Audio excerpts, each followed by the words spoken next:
Hey everyone, so when I first got my brother PR680W, one of the hardest things for me to do was patches. So I don't know why, but somehow I could not wrap my mind around how to do patches. So that's why in today's video, I'm going to be showing you guys the easiest technique that I found when making custom patches like this.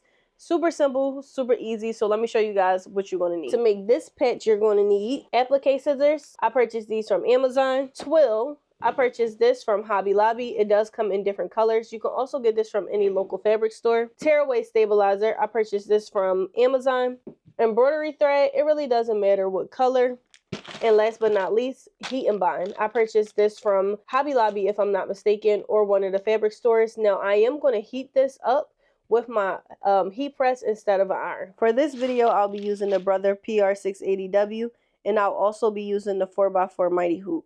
Now, there is a setting that I'll be using on the 680W, but I'll show you guys the workaround. So I have to cut this stabilizer for my hoop.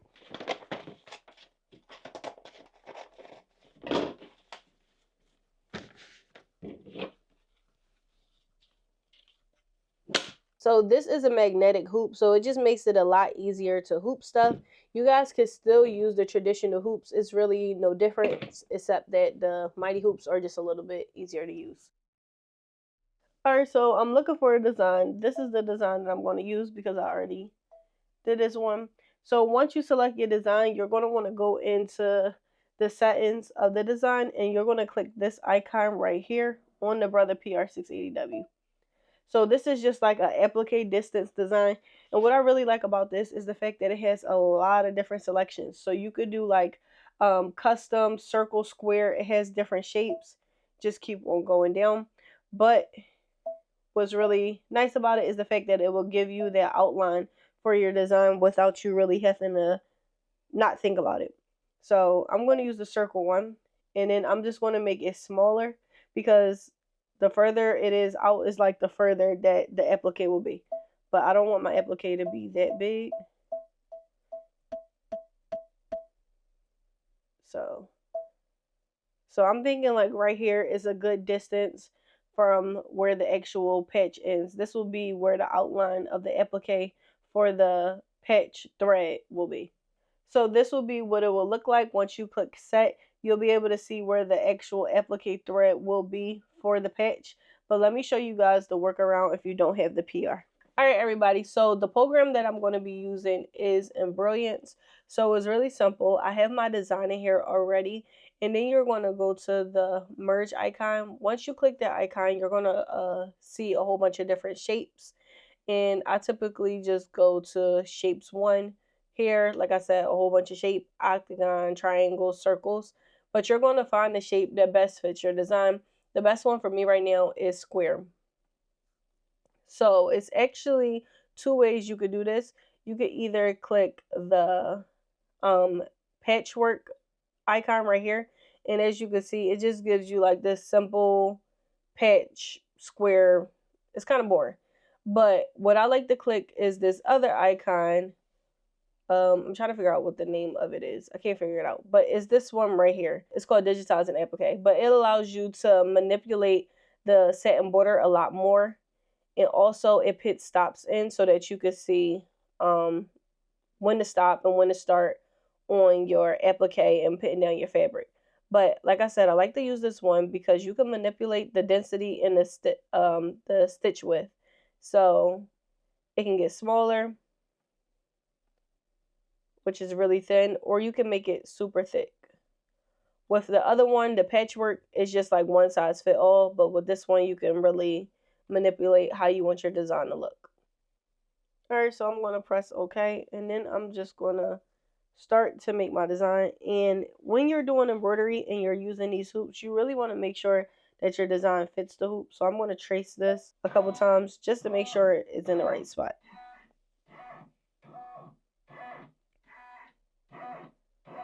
So this is good. It looks big enough and it's not touching the corners.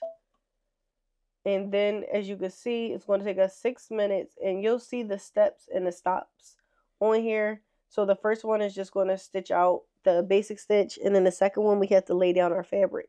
So when you get to the screen, you're going to want to basically pick your colors, and that's what I'm about to do right now. So just align yours with the colors that you're going to be picking for your design. Also, when you're on here, you're going to want to skip the first step, because the first step is going to just try to attempt to stitch out the whole design. So I'm just going to go into here and just start it off at my second one. And that's basically going to show me where my design is so that I can put down my applique.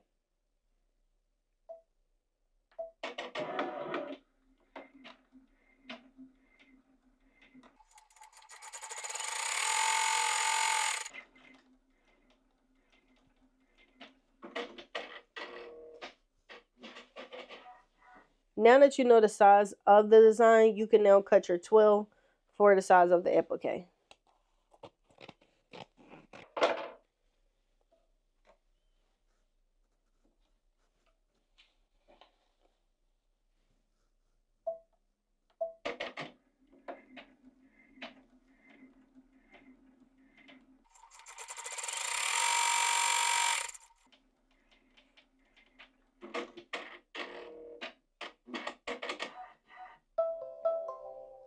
So I like to take my design off the machine at this point so that I can get a more accurate cut. You can just like pull it out if your machine allows you to, but I like to take it off. And this is when you'll actually need those precise scissors.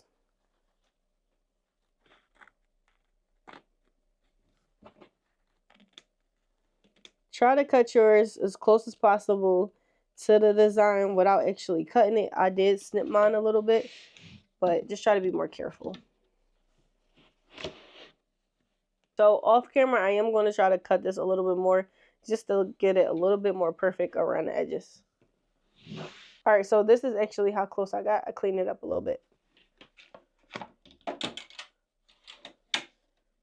Now the design is back on the machine and we can start it for the next one.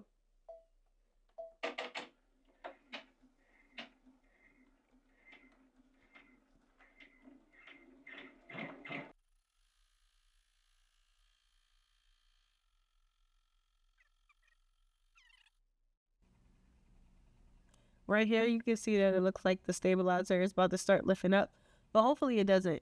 What I should have done was put 2 pieces of stabilizer or just use a thicker tearaway stabilizer, and I know for sure it would have worked out a lot better.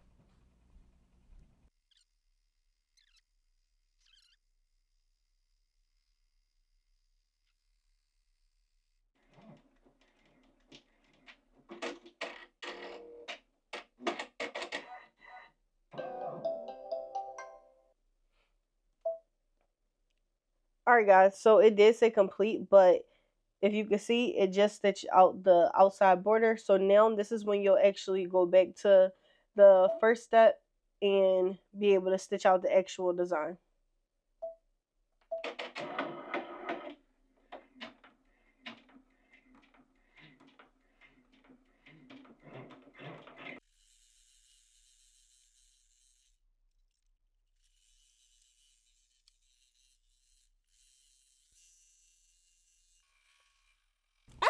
So right here you can actually see that it did lift up.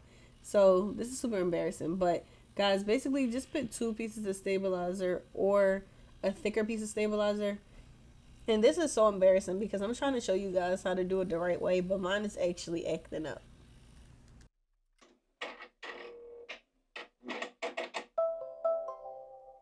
Alright y'all, so it is finished. And let me actually punch it out of here for y'all. So this is the patch, but it still needs the adhesive on the back.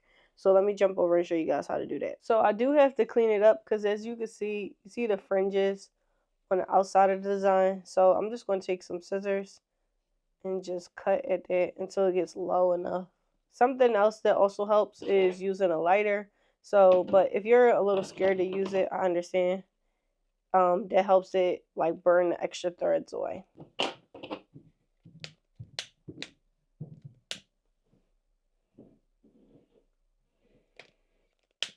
Just make sure not to, when you use the lighter, leave it on there for too long. It is thread, so it's flammable.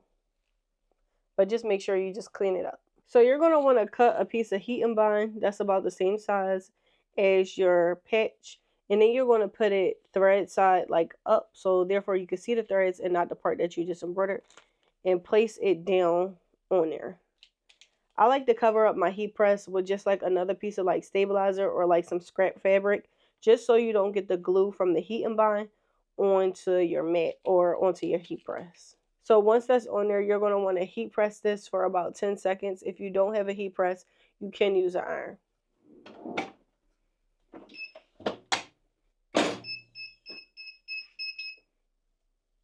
So once it's done, it'll look something like this, and then you're just going to want to pull that up off of there. Here it is. Now I am going to clean up this heat and bind from around it, so then again you'll need those little scissors. Again guys, just try to get like really close to the design as possible so that you don't have like extra stuff on the side of your patch.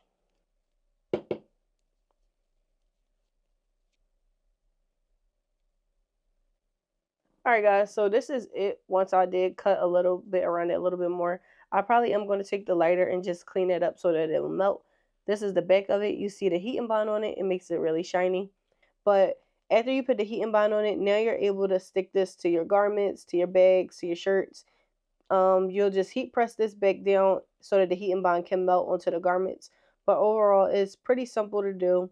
Let me know if you guys end up trying this method. Please give this video a thumbs up and subscribe to the channel.